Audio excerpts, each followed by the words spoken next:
Hey team, welcome back. My name is Clint Hoagland and this is Creating Electronic Music with ChucK.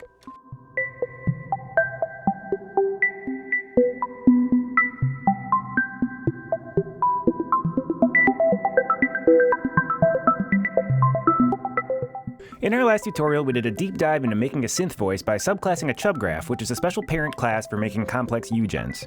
At the end of that tutorial, I said I was looking into how livecoding works in ChucK, and now I have done so.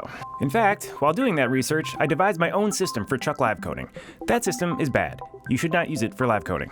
However, you might find it interesting, so I will show you what I was trying to do. Here I've got an initialized file. As you can see, it kicks synthvoice.ck, and that's because we want that class to be in our public namespace. Then it kicks a file called loop.ck. Let's see what that does. It starts by defining a couple of ints and a couple of file names. Then we define the length of a beat. Then we start this infinite loop where we remove any shred with those two IDs from the ChucK virtual machine. Then we launch those files and chuck their shred IDs into the IDs we'll remove next time. Then we advance 16 bars and do it all again. This has the effect of launching whatever is saved in these files every 16 bars and then playing it for 16 bars. It works like this. Okay. I go down to here and I chuck initialize.ck and it'll start my two files.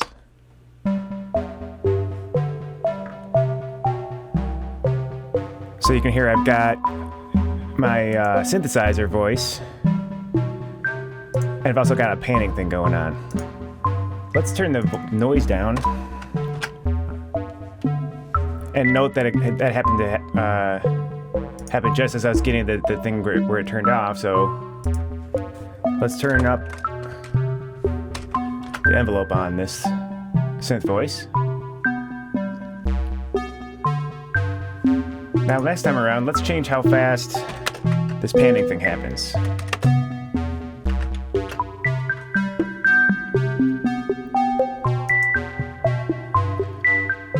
Let's make the decay time shorter for our synth voice.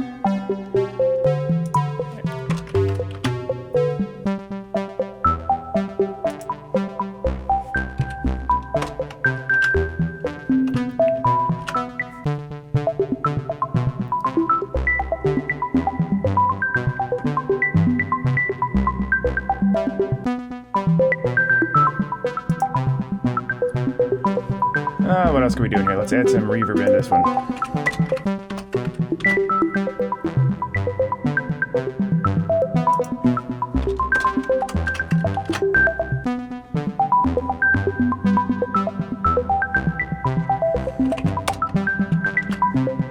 And change this to...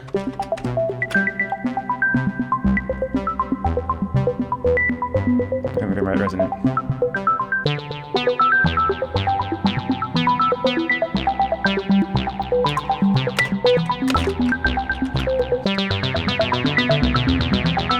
That's a little much.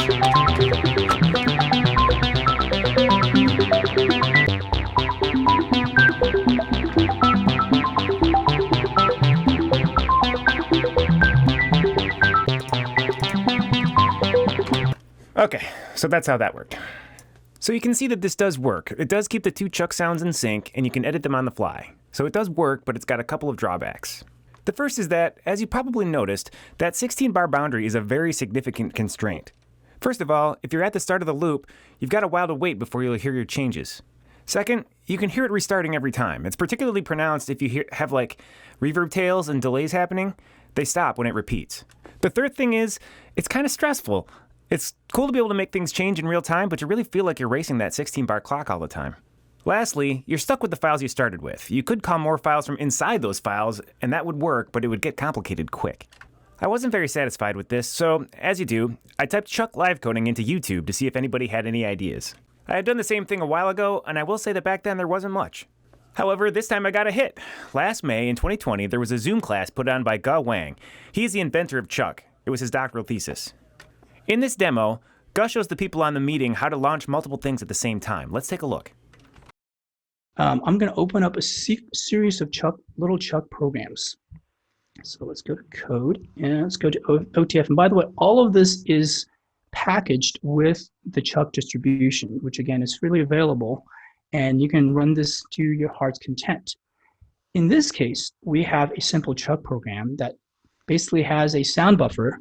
It loads up a sound file, It's just a WAV file. And this WAV file sounds something like that. It's a kick drum. And then we're basically just randomizing the gains a bit, resetting it to the beginning, and every period, which is defined as half a second, we're going to replay this kick drum. Right. Okay, I'm with you so far. Now, we can add a second thing to this, same kind of idea, but here we have a different sound, it's a hi-hat. And we can go ahead and just add that whenever we want. Wait, what? So these two programs running in parallel. The third one, an open hi-hat. Why are these all synced together? This one is a snare. You can kind of see a bit more logic here because this actually has that syncopation there.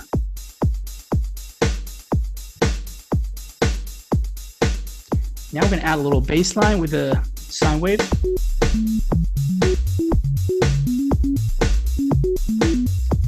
And another sine wave. Both of these are picking out of this rather pentatonic scale.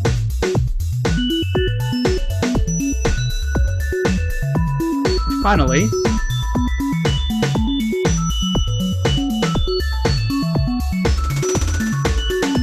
oh, come on.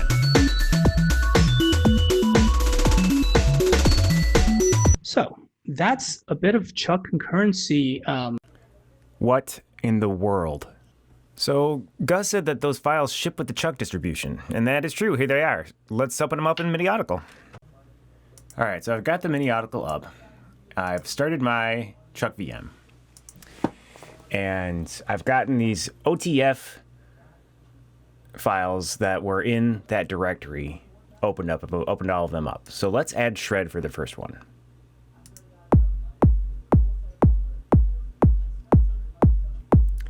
So there's that kick drum that like we heard in Gus' video. Okay, so now I'm going to go to the OTF2 and add shred for that. Starts right in time, stays in time. Crazy stuff. Okay, next we've got the open hi-hat piece.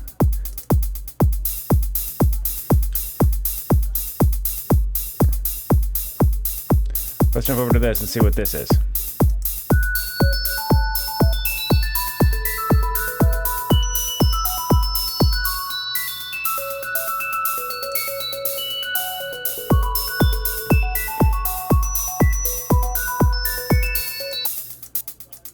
So we can see and hear that these start in time and they stay in time. So why is that? What is the magic that's making that happen?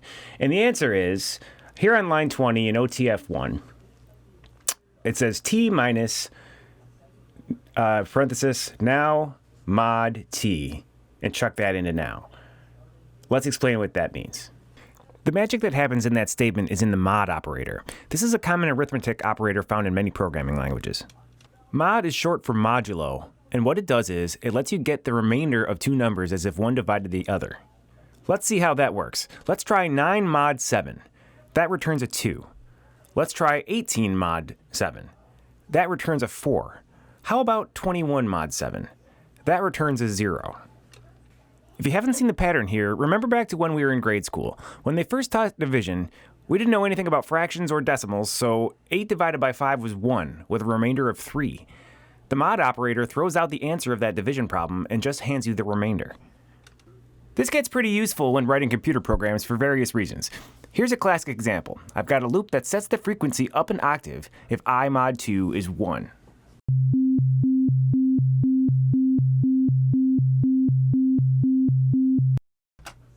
If I change this number to a 4, then you'll hear what that does.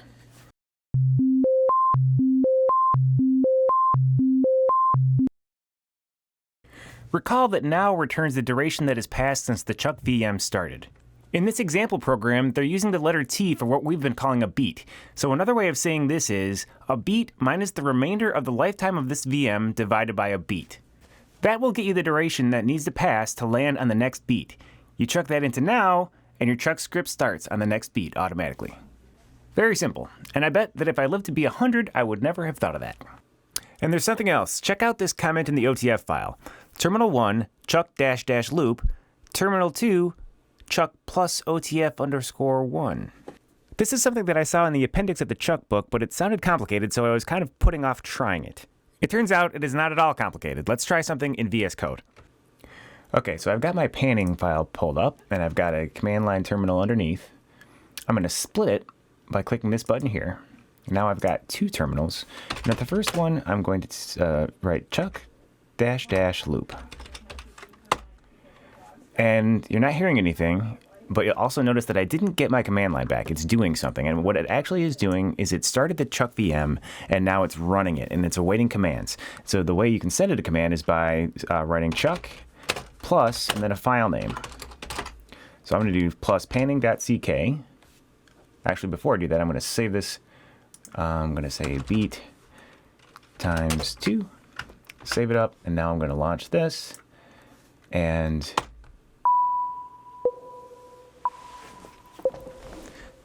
so you can hear that my ChucK file started. And now I'm going to change this file. And I'm going to change it so that that's a beat. And I'm going to do ChucK plus panning.ck.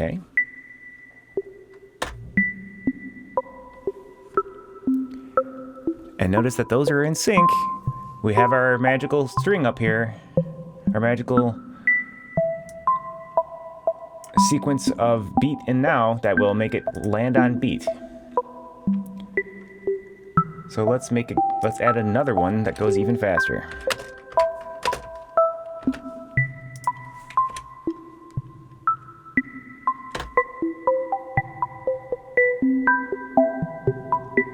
So now we've got 3 shreds.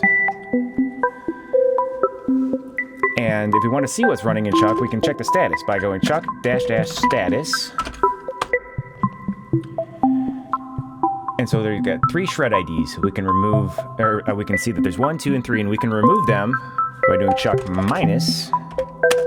If I were to do ChucK minus 2, then that would remove the one that was on a beat, but leave the one that's 1/8 notes and the one that's every other quarter.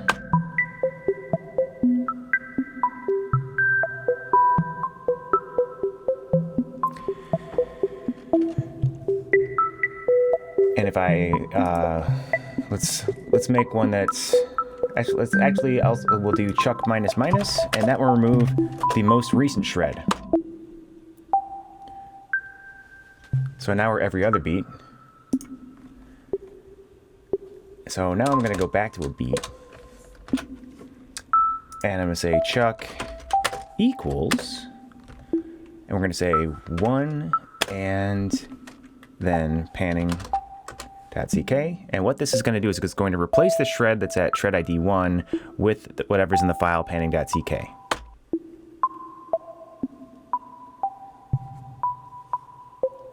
Let's try triplets. Let's add a triplet on there. So now I'm going to do ChucK plus again, panning again.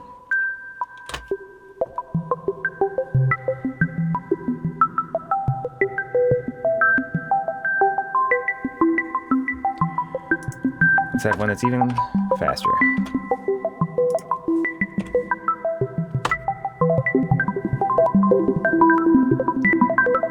That's a little much.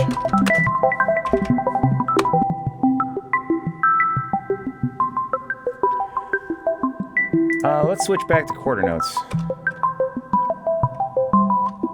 So we'll do our 8th notes. We'll go back to beat. And so we'll replace that one that's doing triplets by doing ChucK equals and then panning again. Oh. Yeah, give it the shred ID. I didn't do that. So to get the shred ID, let's check on the status. Looks like we want to replace shred number 4. Just 4, panning, and then...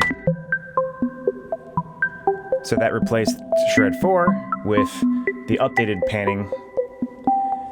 And then we can add one that's 16th notes, and we'll just add one of those. We don't need a shred ID to add one.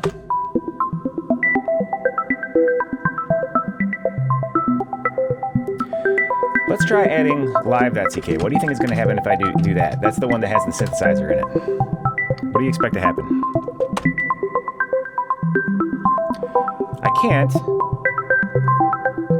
because the synth voice has never been added to this ChucK machine. But we can add it by chucking that synth file. Remember it gave me the documentation there? Now let's try adding live.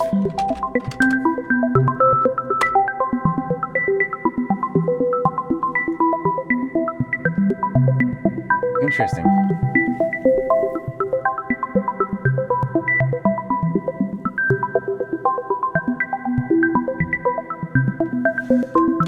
What happens if I do ChucK initialize?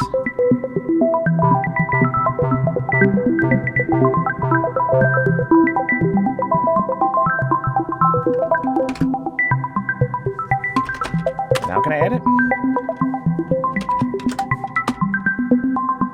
No, I'll have to look into how to get that to work. Well, I'll figure that out and we'll so to kill a machine, do ChucK -- kill. So that kills the ChucK machine.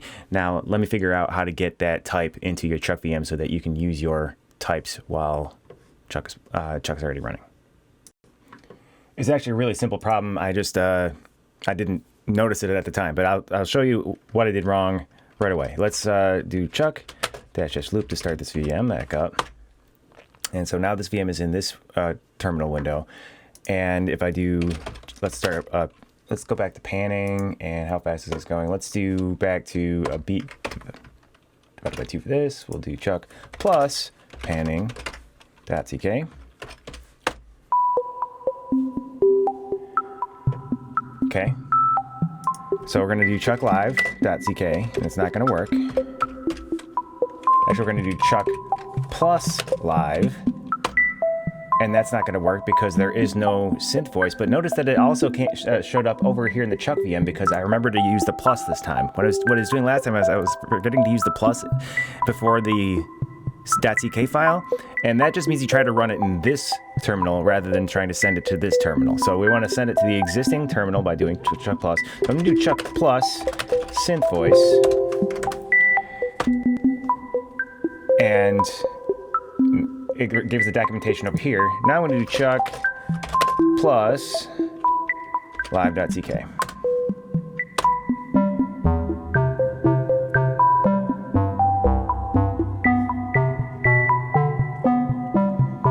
So now we're back in here. And we can do all the things that we usually can do in here. Let's change this, and let's check our status.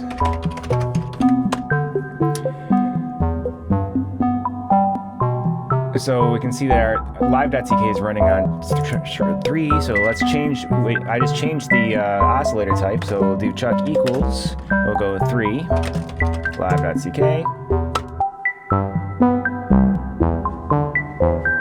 So that changed that. Let's make it shorter. We'll change the offset to 48.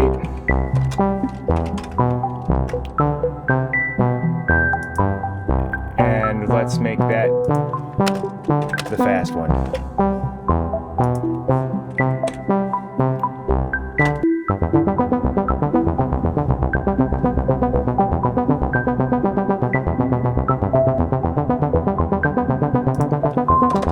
Didn't change the register because I also defined the offset in here. Let's try that replaced again.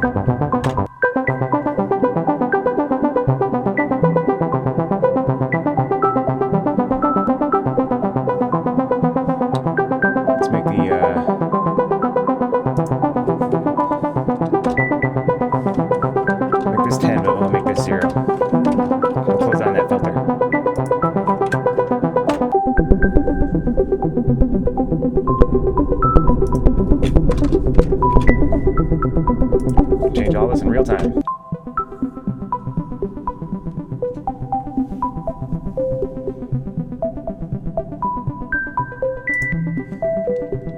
Let's add in our second oscillator, and we'll make their offset that much. We'll replace it again.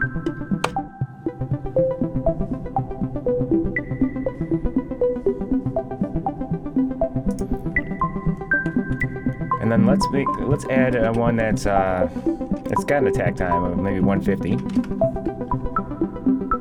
save that, and let's bring this back down the register again a little bit. So we're gonna have to hear the two next to each other. Actually, let's change that. Let's change this to a triangle oscillator. See how that sounds. And we're gonna add this one.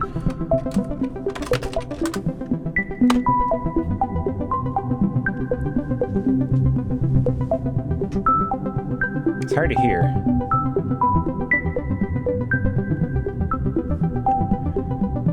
Make this. I'm going to open up the filter cutoff. We're going to check the status to see what shred that is. Oh my gosh.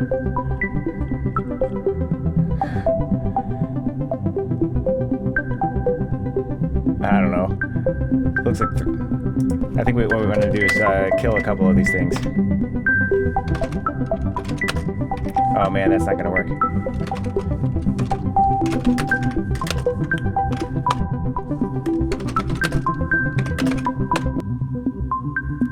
So now we can hear the triangle one. I think what's happening is if we check the status right now, there's so many shreds running because there's so many shreds running because the filter envelope is not finishing. So it's never getting to the key off piece. So I'm gonna, geez. Who knows? Anyway, you get the idea. I'm gonna, I wonder if I can kill it by doing this. Probably not. No, I can't. Maybe that was ChucK -3 again?